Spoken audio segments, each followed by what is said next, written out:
Lillian Axe is a band that deserved to go gold and platinum.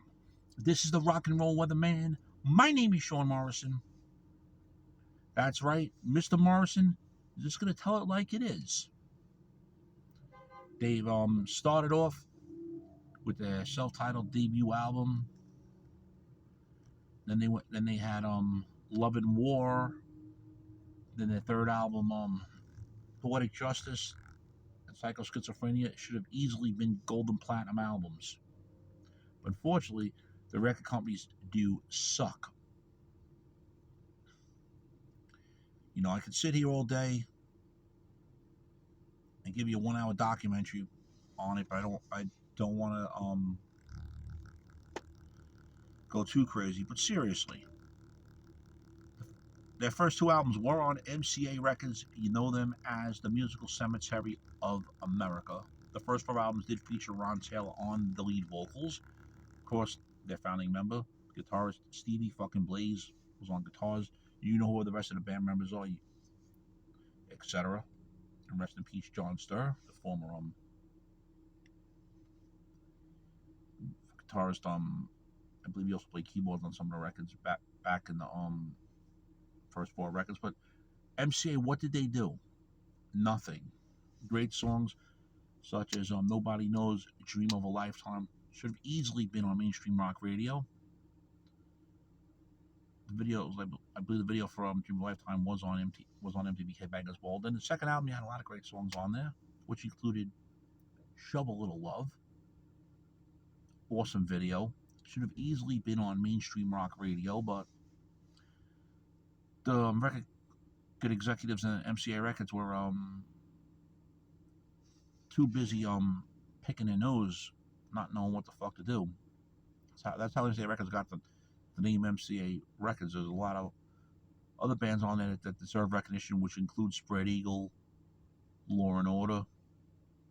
There were other bands on there, I believe, which were Lord Tracy, Jet Boy was another one. There's others on there that were there, but MCA didn't do shit for them. So now they signed with Grand Slam IRS, and the Grand Slam, well, IRS was the distributor for Grand Slam. Grand Slam Records was around since the 1980s, and one of their accomplishments in the beginning was I believe the first White Lion album, Fight to Survive, before White Lion moved to Atlantic Records. Okay, so now Poetic Justice comes out. True Believer is on radio. WDHA-FM in New Jersey is playing it. Mr. Morrison is simply hearing it on the radio, and it's fucking awesome. He thinks this is great. Lillian Axe is about to break big. The DJ didn't even know it was their third album. He said it was from the debut album. This is how bizarre it got. So now, almost every rock radio station is playing True Believer, and fans are waiting to hear for a video. But the A&R reps at Grand Slam decided to not release a video for True Believer, but went with, out of all things, the cover song of Badfinger's "No Matter What," and it's an excellent cover version. Either way, it is awesome, better than the one Def Leppard put out for their covers album. I believe it was called "Yeah," but besides the point, shouldn't have been the first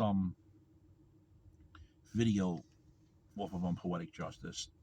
That ended up being the only video. True, no matter what. So True Believer should have easily been a Hot 100 single, even top 40, as well as a huge mainstream rock hit. Unfortunately, that didn't happen. Psycho Schizophrenia, another great song. Great songs. Crucified, Needle in Your Pain. And what happened? They didn't do nothing with it. Literally, with Poetic Justice having momentum, even after No Matter What was released, and the ballad "See You Someday" was getting airplay on some of the radio stations. Instead of releasing a video for that, what does IRS do? Take them off the road to record Psycho Schizophrenia. It's unfucking believable that these record labels are terrible. If you're not subscribed to the Sean Morrison YouTube channel, please do so. Everyone else out there, subscribe. Thank you very much for your continued love, honor, and support. It's greatly appreciated. If you'd like to make a small donation to the Sean Morrison YouTube channel, please do so. Via Sean Morrison Enterprises via PayPal. So then after Lillian Axe stopped recording, took a break, however you want to call it, lead vocals Ron Taylor, formerly vocals Ron Taylor now, had a project called The Bridge. Steve did his near-life experience. A compilation from Z Records, Fields of Yesterday, followed. Now, venturing into 2000s and on, Lillian Axe has continued. There was a live album. There was a few more studio albums, which included Waters Rising. Now, recently, a career retrospective called Psalms for Eternity was just released, and the band has another studio album which will be coming out hopefully by the end of 2022 or early 2023. Lillian Axe today continues with Stevie Blaze on guitars. He has a different lineup from the early days, but it's an awesome lineup. Now, getting back to what I'm saying, and I'm trying to be very nice about this, is MCA Records simply didn't do shit for their first two albums. Should have easily had a few mainstream rock hits, but no, they didn't. And then Grand Slam IRS dropped the ball after not releasing a video for True Believer.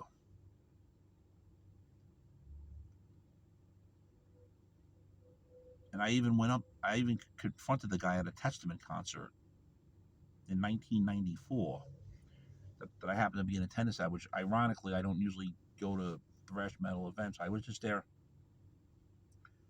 For whatever reason I was there. It was in Studio One in North Newark, New Jersey, where I saw the ARR guy for Grand Slam Records, but now he was working for Polygram. So he was at the show because there was a band touring with Testament that was on Polygram, and honestly to this day I forget the band's name.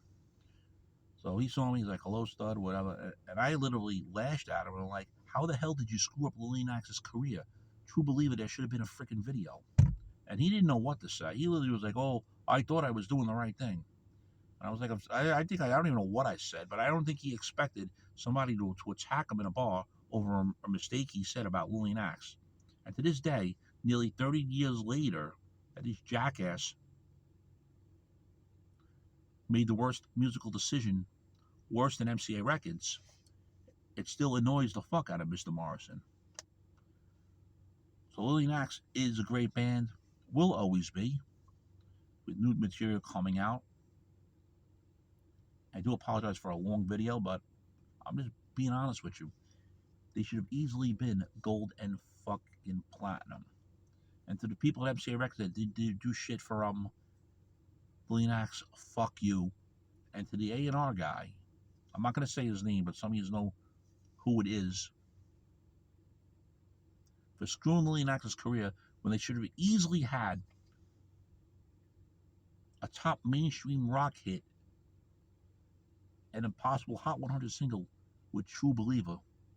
I only have one thing else left to say to you. Fuck you. I'll say it again. Fuck you. Shame, shame, shame.